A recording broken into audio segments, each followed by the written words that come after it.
Yesu ashimwe bamama abavyeyi bene data badukurikiye inshuti z'umusaraba turabigereje muri kino kiganiro cacu cyo kuwa kane Daughter of Zion.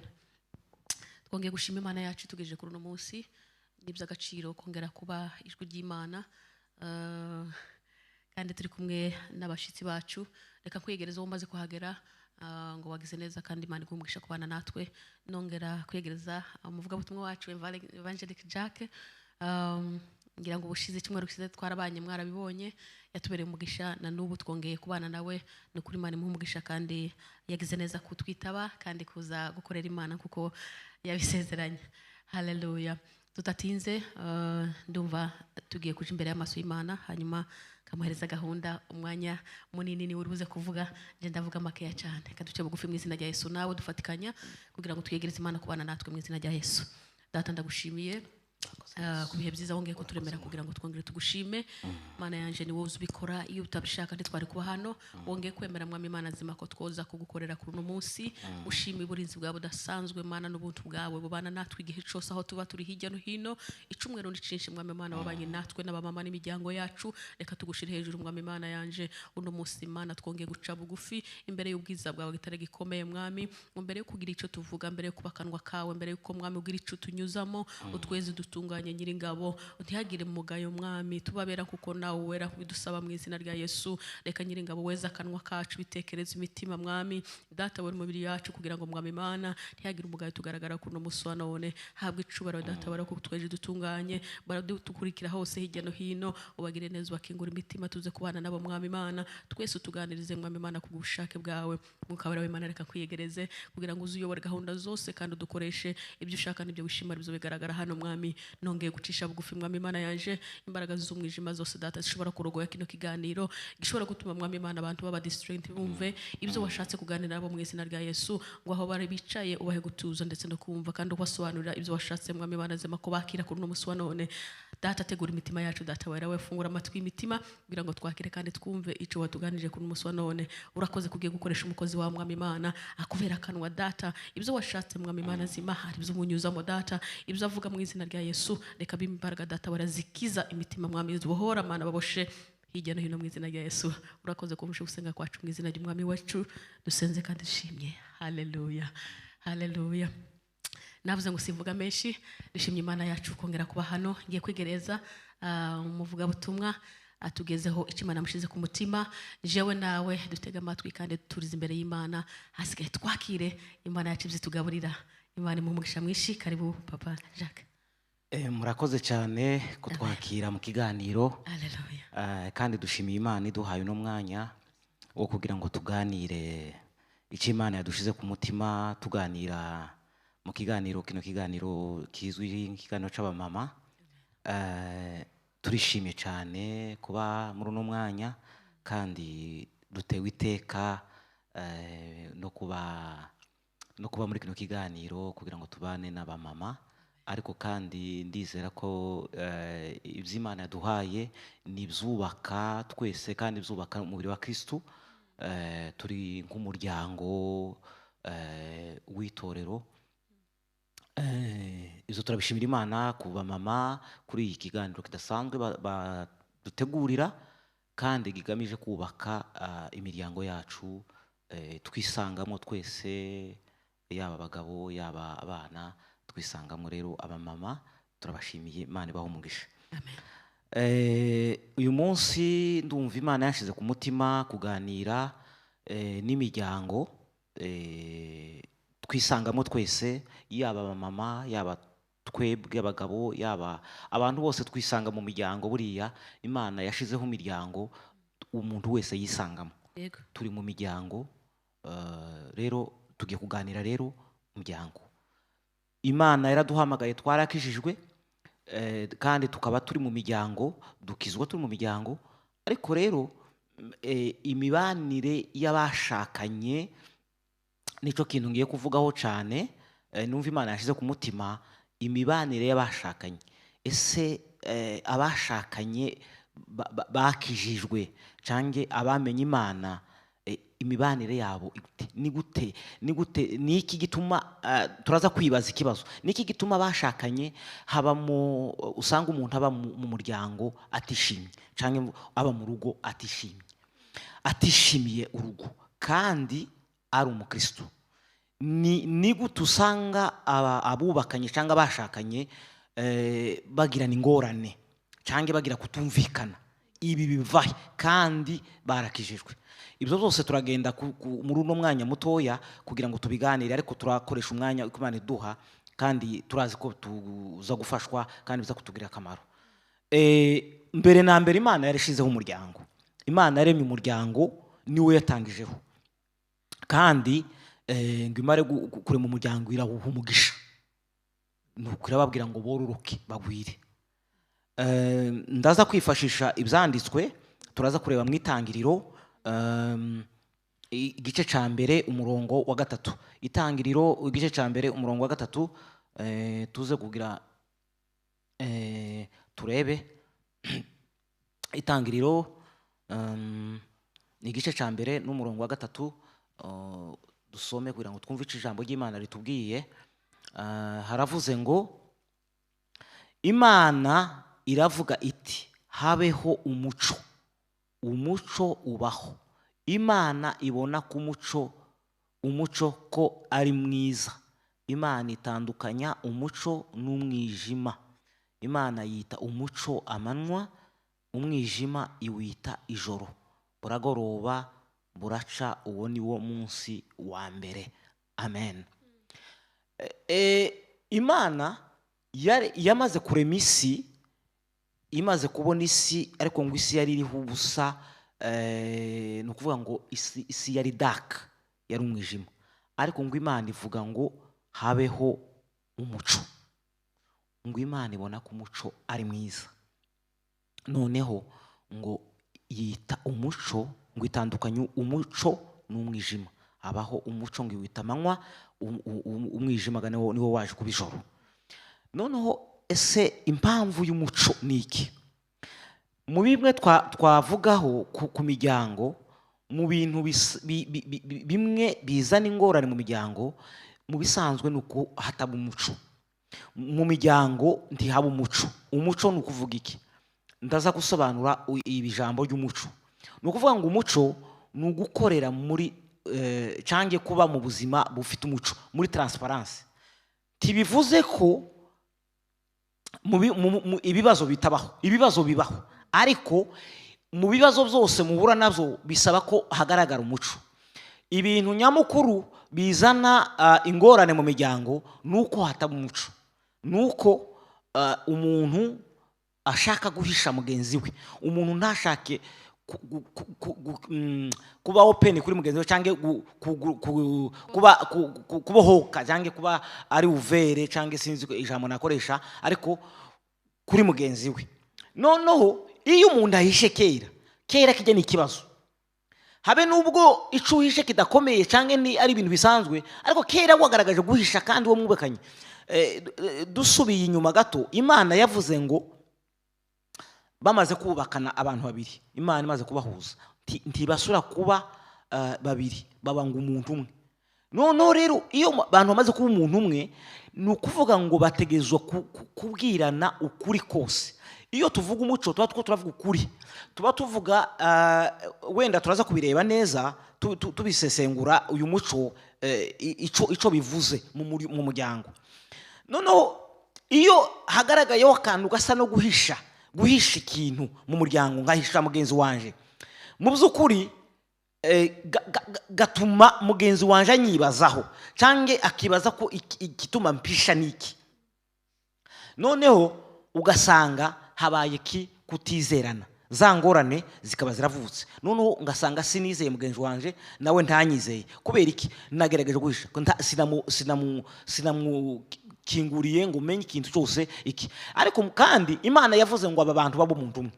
Noneho abantu babaye umuntu umwe, ni gute kandi ni gute wo kwihisha? Donc ni wewe wabaye wewe. No kuvuga ngo uwo mwubakanye niba ari umudamu niba ari umugabo, donc ni urugingo rwawe n'umubiri. Ni gute umuhisha? icyo ari cyo cyose nibaza ko ikintu cyose donc ushobora kumubwira kandi mu bwumvikane. Aha turi ko turavuga umuco, ndaza kugerageza kubidetaya mu majambo nyine asobanutse ukuntu ingorane aho zigenda ziba. Iri jambo umuco rivuza ibintu byinshi mu rugo, ariko mu majambo make ni wazana umuco mu rugo rwawe cyangwa nashira umuco mu rugo rwanje, nta ngorane, ni ingorane zizoza tuzikemurire hamwe. Ibibazo ni bisanzwe kandi ntabwo bizovaho, bizogumaho, ariko ibibazo byo mu ngo dutegeza kubirebera hamwe. Ndaza kwiyambaza ikindi cyanditswe kugira ngo amajambo tugiye kuvuga asobanuke neza. Ni muri Matayo ibice 5 umurongo wa 13. Niho hantu ngiye kandi kugira ngo turaza kugira ngo dusobanure neza ibyo twatuvuga by'umuco mu rugo cyangwa icyo twatuvuga mu rugo uko dutegeza kuba turi mu rugo. Muri Matayo kwa afite Bibiliya, hano mfite Bibiliya yera, turareba muri Matayo ibice 5. Matayo ni ibice 5 umurongo wa 13. Ibice 5 umurongo wa 13. Muri no Bibiliya yanjye haravuga ngo muri umunyu w'isi, mbese umunyu nukayuka uzaryoshwa niki? Ntaco uba ukimaze keretse kujugunywa hanze abantu bakawukandagira. 14 muri umuco w'isi, umudugudu wubatswe ku mpinga y'umusozi tubasha kwihisha. Mwibuke ko turaganira, ndiko ndavuganira n'abantu n'imiryango yakijijwe, ndavugana n'ama couples, abantu bakijijwe, bari abantu bamenye Imana, bubakanye, bashakanye, bamenye Imana. Ariko kandi izo ndi bitangaje kuri none dusangamo abantu bashakanye bafite ingorane zirimo, bari mu rugo atishimye, nta munezero wo mu rugo, donc harimo ingorane, gusanga ni ingorane, bamana amakimbirane.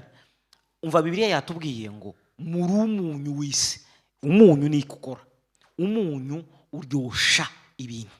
Ni ukuvuga ngo ni gute tutaryohesha urugo rwacu, ni gute urugo rwacu rubiha, kandi Bibiliya yatubwiye ngo turi umunyu.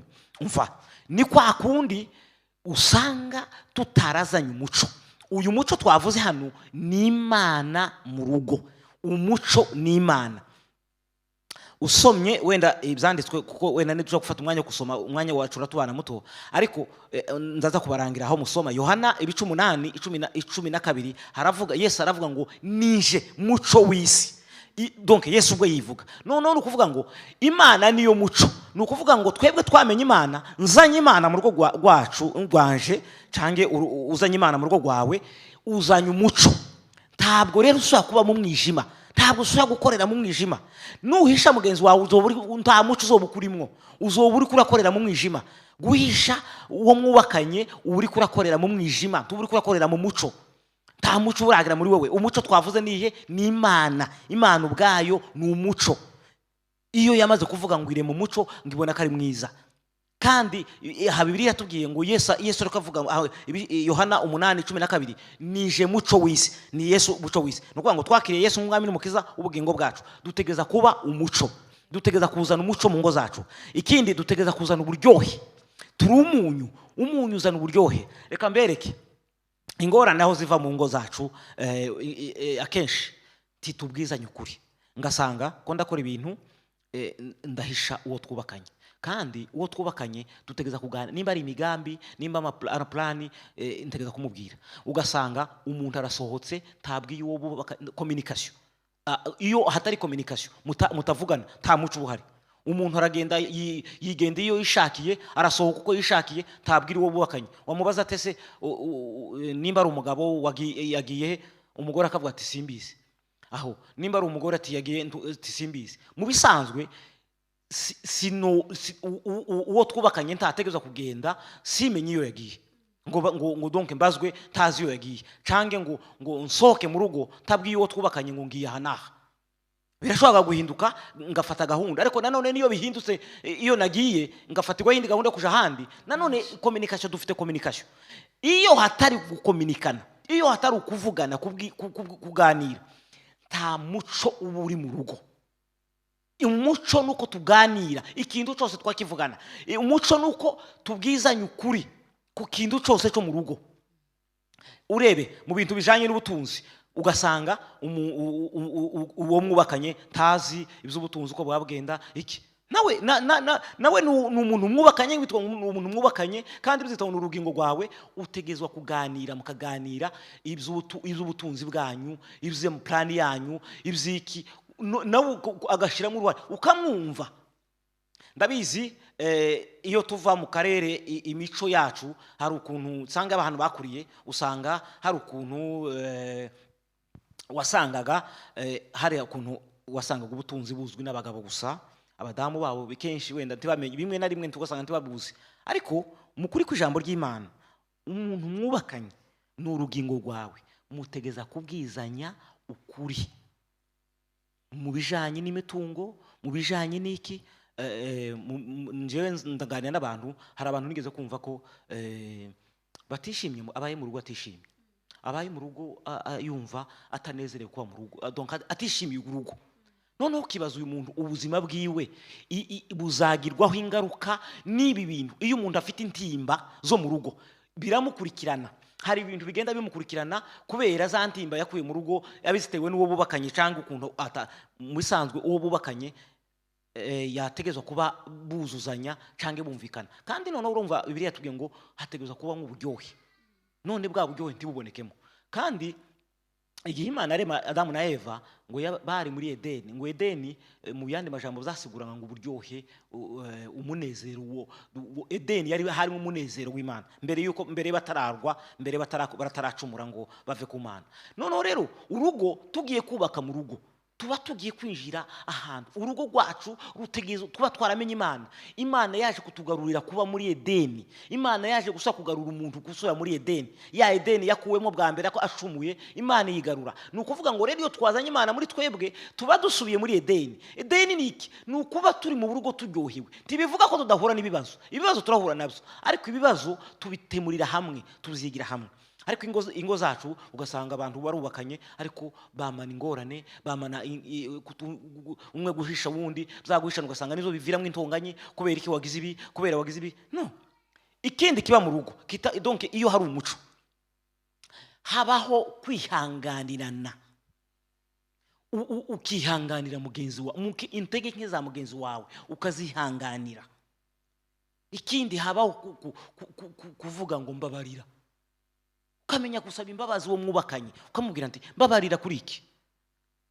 Ico ni donc nkavuga ngo hari ikintu mugenzi wanje atishimiye, sorry kuri iki kintu, mbabarira n'ukuri, sinaringambiriye gukora ikibi canke ta kindi kibi nagambiriye kukugira nabi canke kukubabaza, mbabarira.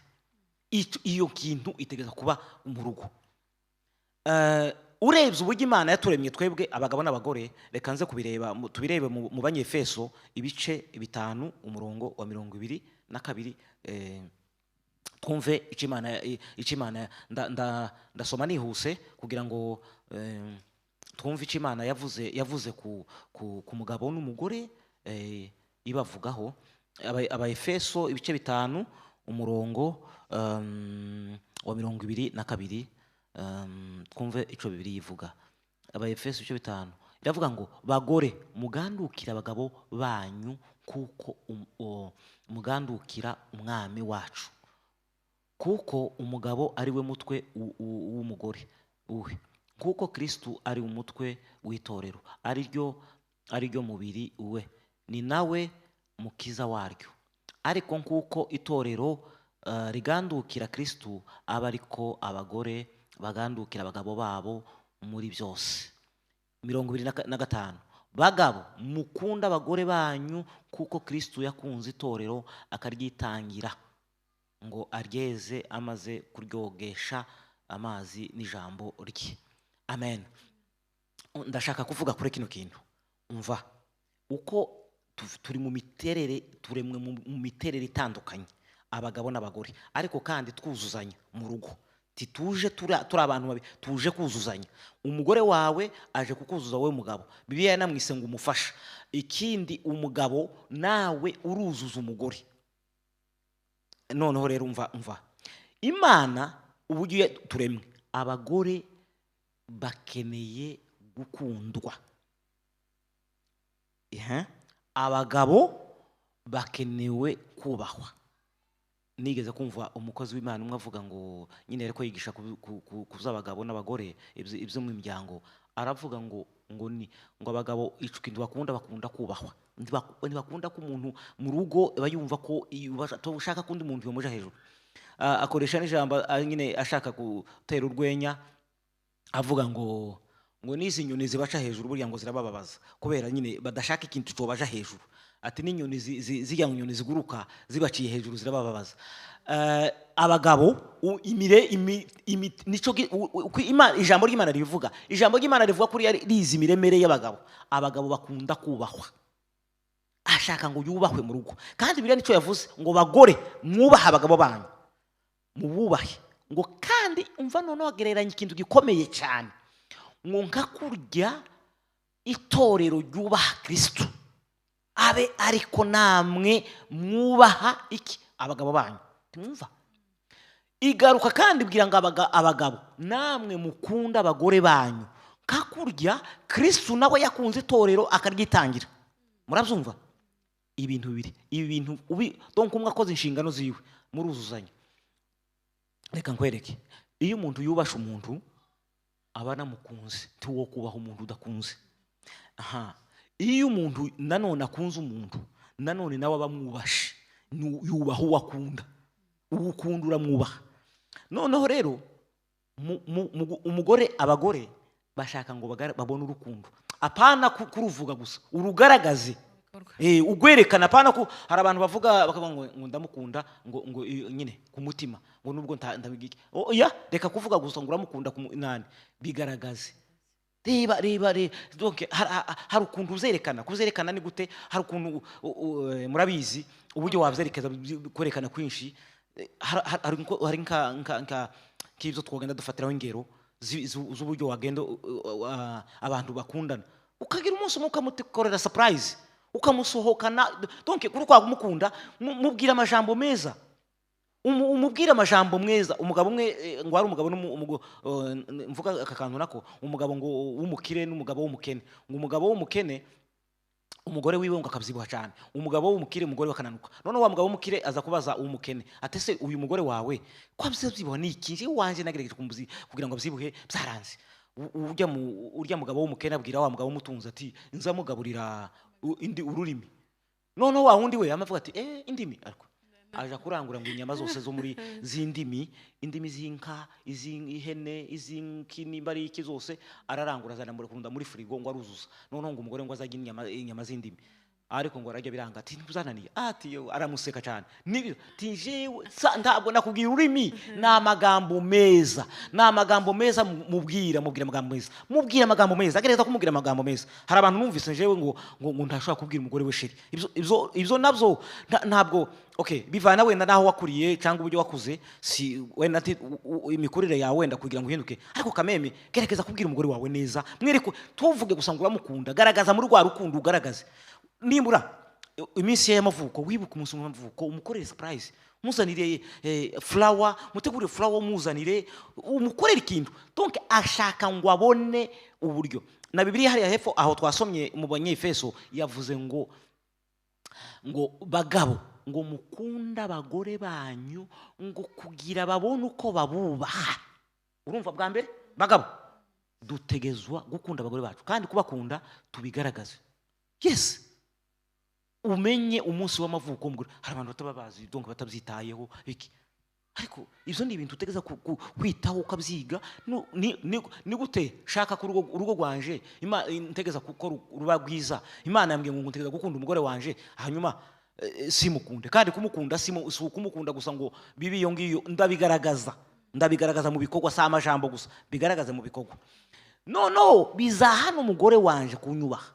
Namwe bagore mwubaha abagabo banyu, umwereke kumwubashe. Donc ugaragaza ibintu byose zo kumwubaha, uzo umuntu yakorera umugabo wiwe amwubashe, ikintu ubona ko cyubahisha umugabo wawe, urumva ukabikora.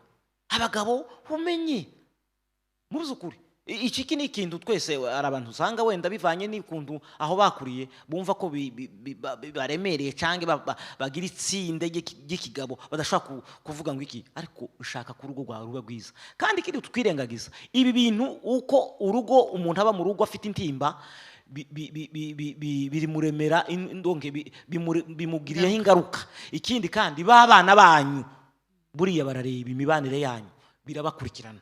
Rero kwirinda tutegeza kuzana umuco mu rugo, kandi tukaba abantu bafite ingo zimeze neza zirimwo uburyohe. Haleluya. Rero amagambo meza cyane. Nimba wubatse kanje ndabizi ko hakora mu mugabane wawe. Atubwiye amagambo meza kandi afite ishingiro, ashingiye ku ijambo ry'Imana. Kandi uruhare rwawe nk'umugore cyangwa umugabo wamenye cyangwa se wumvishije icyo ugomba gukora. Ariko mbaza akantu gatoya, ese usibye kwibuka iminsi mikuru yabo dushakanye, kugerageza kubabwira amagambo meza cyangwa se kububaha no gukunda, urebye muri kino gihe hariho ingo nyinshi ziri gusenyuka kandi z'abakirisitu, wenda bashobora kuba bavuga ko bagerageje uko bashoboye kugira ngo babe umuco cyangwa se bihanganira abo babanye, ariko kandi nkibaza se harashobora kuba hariho izindi mbaraga z'umwijima ziri gutera cyangwa se ziri kwinjira mu miryango kugira ngo imiryango idakura, kuko tuzi ko umuryango ni umushinga w'Imana.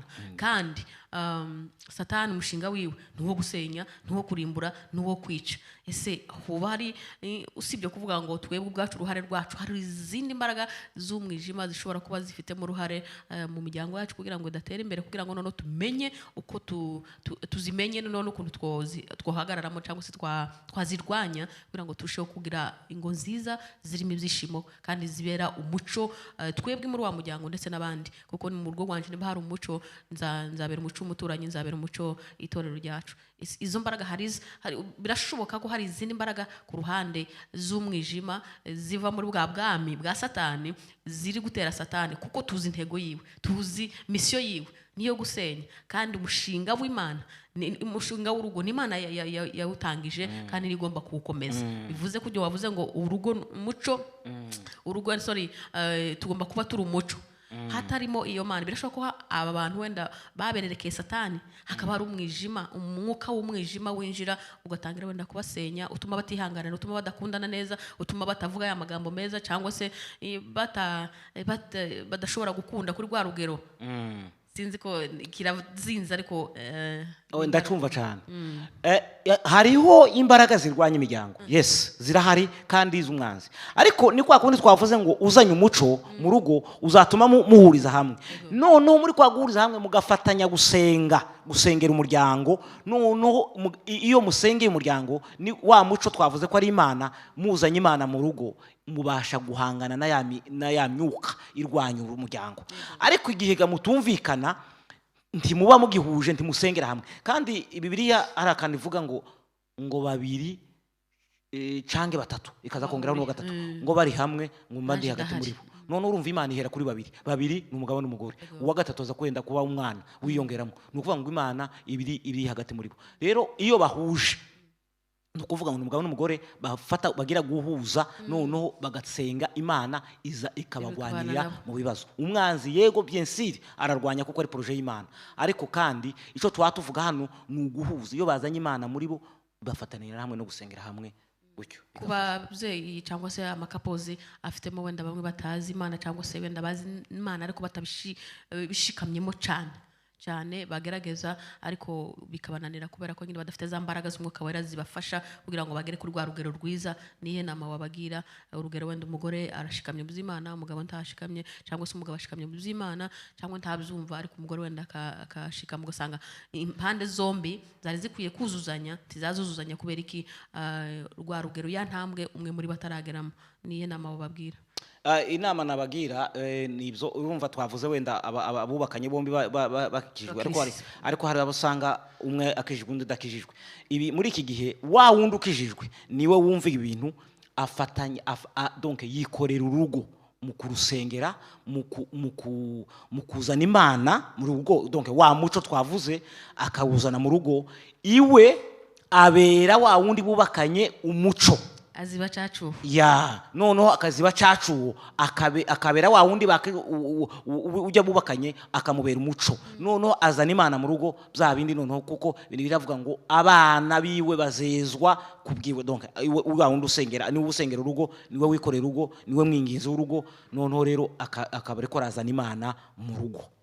kubashakanye bari abakirisitu hanyuma bashika umwe akananirwa cyangwa se akava mu by'Imana, biremewe cyangwa se kuba wananiwe kwihanganira ingeso mbi cyangwa birashobora ko mwatandukana cyangwa yes. Bibiliya ibintu zose yarabivuze, nta kintu yasize. Birashika nyine ugasanga wenda umwe arananiwe bakavana. Bibiliya uko ibivuga iravuga ngo ni mutandukane.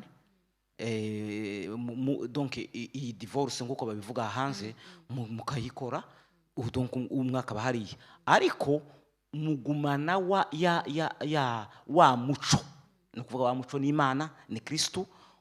Wewe hariya wakijijwe mugumana wa muco wa Kristo. Hari igihe bishika Imana ikongera ikabahuza, donc muri kwa kwihangana kwanyu Imana ikakuraho, kuko mwatewe bya bitero wenda byaje, none Imana igasanga kandi zabahuje. Nose birakwiye umukirisitu ndumbura ufite urugore wenda wowe na madamu murakijijwe, umwe wenda agize intege nkeya, undi agaragaje kumwihanganira agezaho ananigwa, akavuga tuvuga muri ijuru aho kuvuga ngo wenda naje kubicumuza reka mbe muhaye umwanya. Ibyo twagombye kubikora nk'abakristo cyangwa twagombye kwihangana, kuko ivuga ngo twihangane muri byose?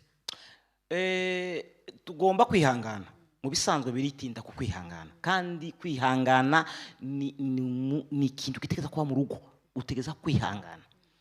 Ariko hari igihe bishika ukumva wenda uwo muntu akavuga ati kwihangana kurananiye, ni kumunanira kwihangana, yenda kwihangana arakubuze ntako afite, ariko nico biri dusaba kwihangana. Igihe kumunaniye, noneho urya ugenzi we wasigaye akomeza musengere ntacike intege, nubwo baba batandukanye amusengere kubw'imbabazi z'Imana. Yamana yababera umuco, irashobora kandi gusa kandi kugira gute kubahuza, kuko biravuga ngo ngwice Imana yahuje ntagire zo gitandukanye. None urumva ni ibintu bikomeye. Rero usenze Imana kubw'imbabazi zayo irashobora kubahuza kandi kabagarura. Muri bino bihugu turimo cyangwa se twasukiyemo, turafite mu burenganzira bwinshi wenda burenze ubwo twari dusanga wenda mu bihugu aho twakomotse, bituma wenda abantu bitwara cyangwa se baba bakora ibintu bitandukanye kuko bitandukanye nuko twabikoraga.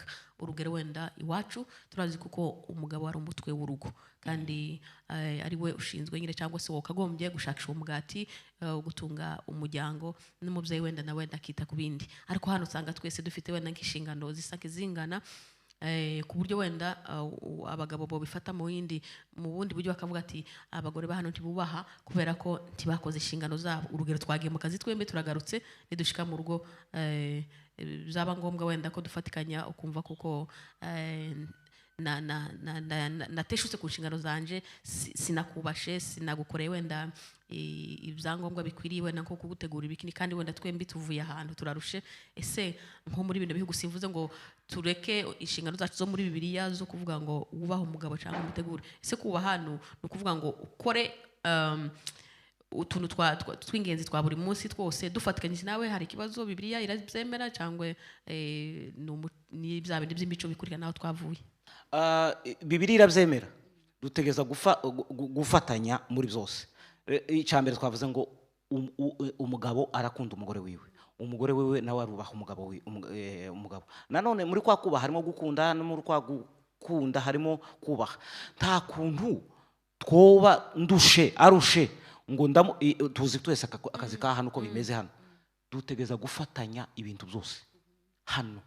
Ndi umugabo ntegeza kumufasha umugore wanje, n'urugingo rwanje tegeza kumufasha ibintu byose tukabifatanya kubikora, kuko wenda hano kuba hatandukanye n'iwacu aho twavuye wenda niki, ariko kandi niko bitegeza kumera. Dutegeza gufatanya kwa bindi twavuze ngo tuzane umuco mu rugo rwacu, dutegeza kuzana uburyohe mu rugo iwacu, ni ugufatanya muri byose. hamwe no kugaragaza uburyo bwose ku buryo wa muco aho turi hose twaba turi Yes. mu bihugu bitandukanye cyangwa se Yeah, bafite yeah, yeah. imico itandukanye twebwe tugakomeza n'ubundi turi umunyu Yes. hagati yacu cyangwa se dushakisha uburyo twishima tudatwaye umwanya muremure urazi ikibazo cyawe urazi intege nke zawe urazi aho urugo rwawe cyangwa se aho uri guterwa turakenera ubufasha bw'amasengesho n'imbaraga z'umwuka wera gukomeza abamama n'abapapa kugira ngo bubake ingo nziza kandi ziheshe Imana icubahiro ndetse n'abana bacu bazareberaho nabo bagakura bazi Imana. Turaza gusaba evangeliste adusengera ariko niba hari ijambo yaba afite ku mutima yo kongeraho mbere yuko adusengera umwanya ni wawe. Ijambo ndangirizaho nuko tuzana Imana mu miryango yacu twubaka ingo zirimo umuco zihesha Imana icubahiro tuzaraga abana bacu ibintu bizima nitutazana Imana tuzasanga iminjyane cyangwa intimba tugira mu ngo zacu bizakurikirana n'uruzaro rwacu usange ibintu zacu bigenda bigira biyokarande kandi y'Imana twamenye donc ntibitugaragareho tuzovuga ibintu tubivuga ku kanwa gusa ariko bitatugaragaraho ariko igikenewe nuko dushira Imana mu miryango iwacu abana bacu tukazabibaraga abana bacu nabo kazabikurikirana abana babo gutyo Imana ikakomeza yihesha icubahiro mu muryango kuko Imana twamenye ni umuco kandi yaduhaye kuba umunyu utanga uburyohe muri ino siku marigira ibibazo birimo uburyohe mu miryango. Yesu mu ijuru abaho umugisha. Haleluya. Reka dusenge. Uwiteka Mana nyir'ijuru udukunda kandi utwitayeho turagushimiye kuko udukunda kandi utwitayeho dusengeye ingo n'imiryango turimwo Mana abashakanye ndasenze Mwami Imana ngo bagirire neza ubahe kumvikana nk'imiryango ubahe kumvikana nk'abashakanye mu izina rya Yesu Mwami Mana yacu ugira neza uzi ingorane ziba mu miryango data watu ijambo ryatubwiye ngo uri umuco ureke mu muryango haza umuco haza ubwumvikane ibintu bitera amakimbirane mu miryango bitera amacakubiri mu muryango cyangwa kutumvikana no gushwana mu miryango Mwami Imana ubirangize iyo wahageze kuko uri umuco ibintu zose biragaragara ibintu zose birabona ibintu zose bigenda neza. Mwami Imana turagutumiye mu miryango yacu ufashe izingo n'imiryango ufasha abashakanye ubahe kumvikana ubahe kukumenya kandi bazana uburyohe mu miryango bugaragara mu miryango Mana imiryango yacu bizogaragara no mu bana bacu bizakurikirana n'abana bacu dusengeye amakupure Mwami Imana ukomeze kuyagirira neza no kuyitaho kandi bafashe kukubakiraho kandi bubake neza ingo zikomere zishikame ibirwanya ingo turabisambuye mu izina rya Yesu igitero cyose gisa gusenya ingo kiza gutsambura ingo gitsindwa mu izina rya Yesu uhagararana n'ingo kandi urinde ingo uzigama ingo ukomeza ingo data niwe twinginze ubikore data kuko ariko wasezeranye ngo muri twebwe uzogendagenda kandi muri twebwe uzakora urakoze data kuzumvise kandi kubiduhaye tugiye kubaho dushima Imana mu miryango yacu kubw'izina rya Yesu tubisenze. Amen. Amen. Arakoze cyane namwe mwakoze kudukurikira Uwiteka abagire neza amahoro y'Imana bane namwe murakoze.